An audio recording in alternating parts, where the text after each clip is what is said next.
Hi! Good morning. Morning! My name is Sarah Meliana. I'm from Prisma Professional Surabaya.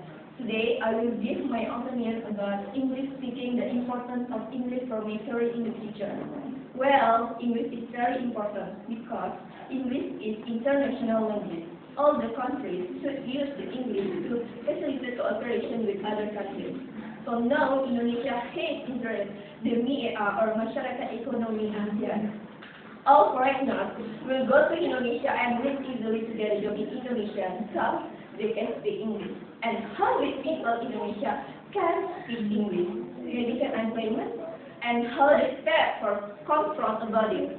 Yes, because from now you must to improve your skill in English. If not, you can get lost and you can compete with other people or other countries. If you can wait easily to get a job in Indonesia or maybe other countries, and especially to get bigger salary with your skill in speak English. Okay, that's all my friends, and thank you. Bye-bye!